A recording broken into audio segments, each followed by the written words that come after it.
Halo, selamat bertemu kembali bersama dengan channel Agus Berbagi. Kesempatan ini kita akan melanjutkan pembelajaran kita, dan kali ini kita akan membahas tentang pokok bahasan baru, yaitu pencemaran lingkungan. Pencemaran lingkungan. Pada kesempatan ini, apa saja yang kita akan lihat pada kesempatan pertama dalam pokok bahasan ini? Pertama, kita akan lihat nanti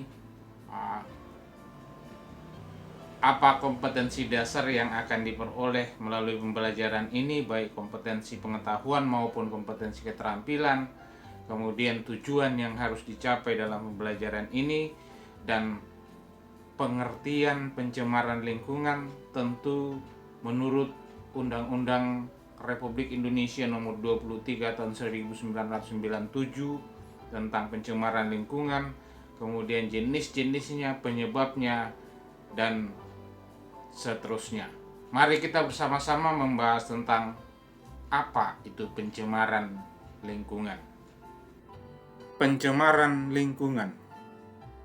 Tentu kalau mendengar kata ini merupakan kata yang tidak asing bagi kita. Sering sekali kita dengar. Apakah itu pencemaran nama baik, pencemaran lingkungan, pencemaran yang lain. Tapi yang jelas anak-anak pasti sudah sering mendengarkan kata ini. Nah, kesempatan ini kita akan membahas tentang pencemaran lingkungan. Apa yang dimaksud dengan pencemaran lingkungan?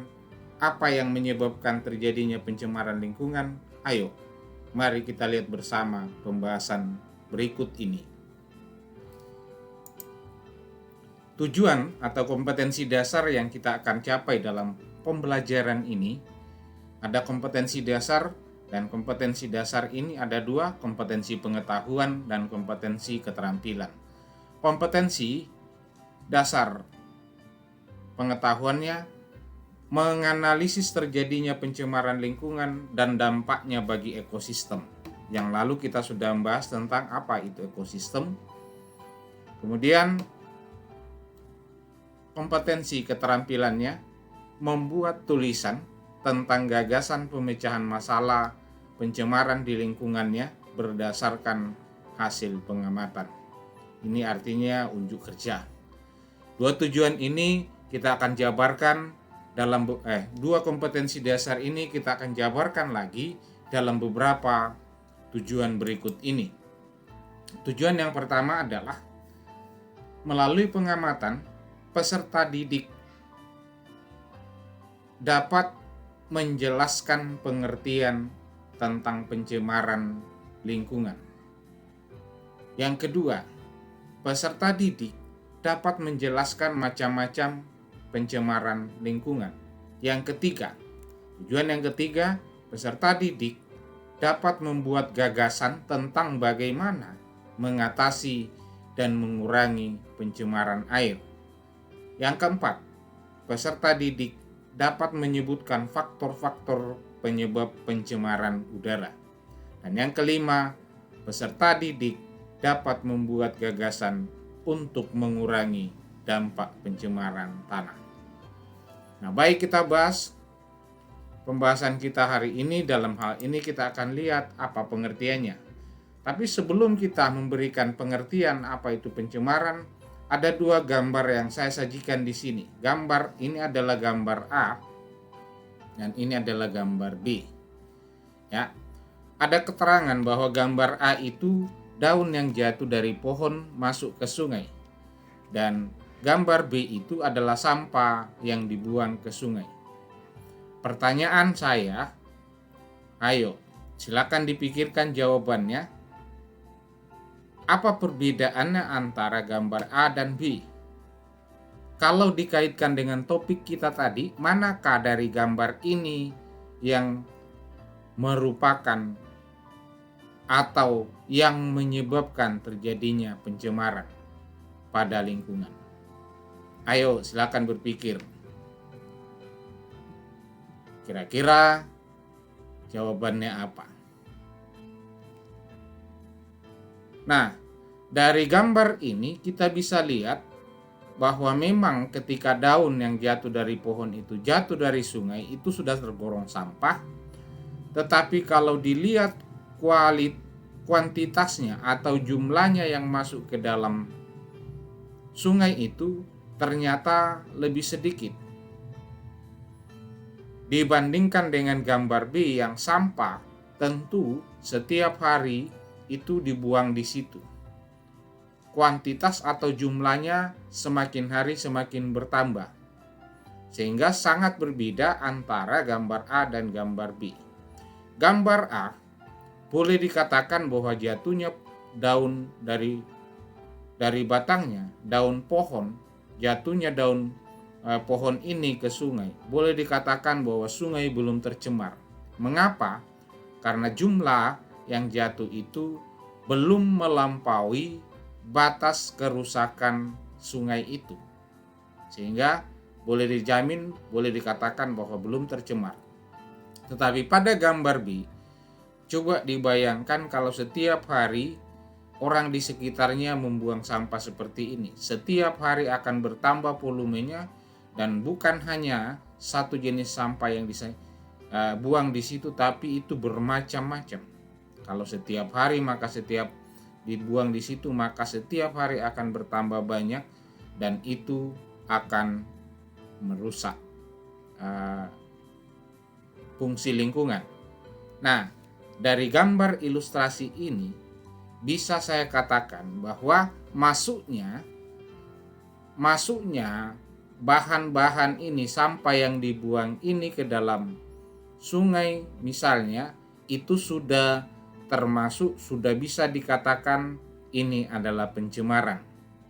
Tapi ini belum bisa dikatakan karena jumlahnya masih terbatas dan belum mempengaruhi kualitas lingkungan, dan lingkungannya belum mengalami kerusakan, masih berfungsi dengan baik. Nah, baik, dari gambar ilustrasi ini bisa dikaitkan dengan apa yang dimaksud dengan pencemaran lingkungan menurut Undang-Undang Republik Indonesia tahun 1997 nomor 23. Mari kita simak apa yang dimaksud dengan pencemaran. Pengertian ini saya berusaha untuk menjelaskan dalam bentuk bagan. Kalau ini misalnya ini lingkungan sudah jelas yang lalu segala sesuatu yang ada di sekitar kita yang mempengaruhi makhluk hidup itu disebut dengan lingkungan. Kalau lingkungan ini misalnya ada makhluk hidup lain yang masuk ke dalam lingkungan, kemudian ada zat lain yang masuk ke dalam lingkungan, berikut ada energi yang masuk ke dalam lingkungan, dan komponen-komponen lain ini masuk ke dalam lingkungan, dan semua ini energi zat makhluk hidup dan komponen lain yang masuk ke dalam lingkungan menyebabkan kualitas lingkungan itu turun, dan karena kualitas lingkungannya itu turun, maka lingkungan itu tidak dapat berfungsi, maka inilah yang disebut dengan pencemaran menurut Undang-Undang Republik Indonesia nomor 23 tahun 1997. Bisa dikatakan bahwa masuknya komponen-komponen ini, masuknya energi, zat, makhluk hidup dan komponen lain ke dalam lingkungan hidup yang menyebabkan kualitasnya turun, yang menyebabkan kualitas lingkungan menjadi turun, sehingga fungsi lingkungan tidak sebagaimana mestinya, atau fungsi lingkungan itu menjadi rusak. Hal inilah yang didefinisikan sebagai pencemaran lingkungan. Nah, ini pengertiannya menurut undang-undang, dan itu yang kita pakai nanti apa yang dimaksud dengan pencemaran. Nah, kalau konteks ini, maka kalau dia seperti gambar tadi itu masuk sungai, maka akibat yang akan ditimbulkan pertama tentu pencemaran air.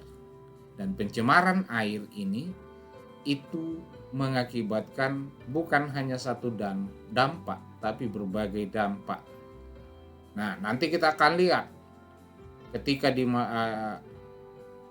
ada zat-zat yang masuk, apakah itu bahan kimia dan sebagainya, biologis, dan itu termasuk makhluk hidup yang masuk. Dan jangan berpikiran bahwa makhluk hidup itu yang ukuran besar. Mikroorganisme pun termasuk makhluk hidup, ketika masuk lingkungan dapat mencemarkan lingkungan. Gambar ilustrasi ini. Nah, pencemaran lingkungan itu mengapa terjadi? Terjadi ada dua akibat. Ya.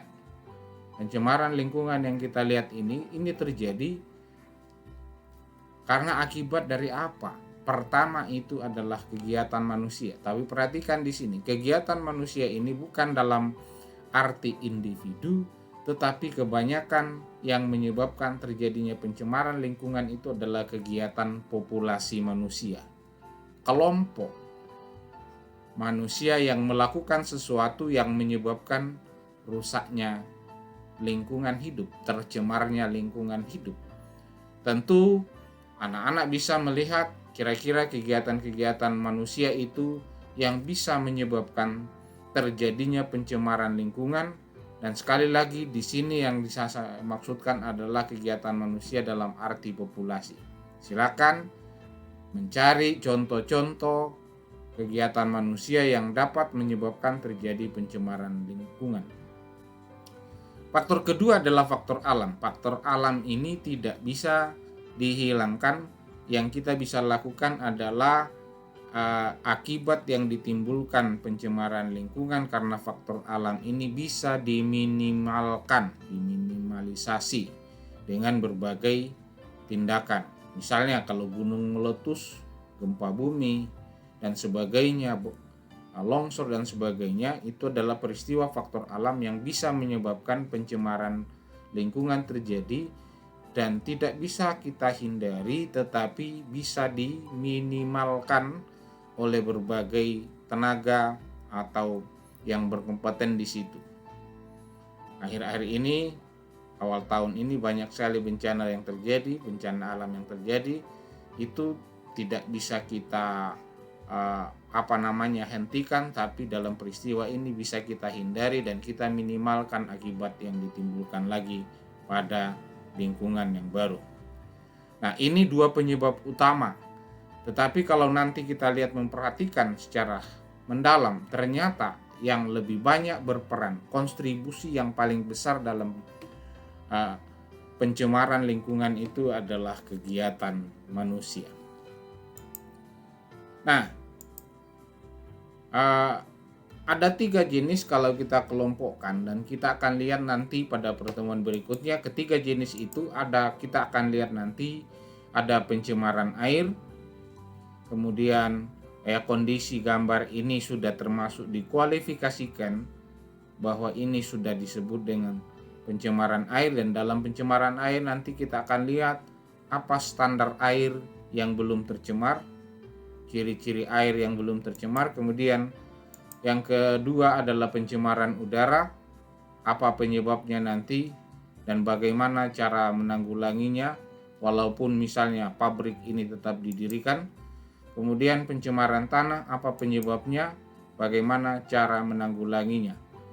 Ini 3 jenis pencemaran yang kita kenal dan yang kita akan bahas dalam pembahasan pencemaran lingkungan ini.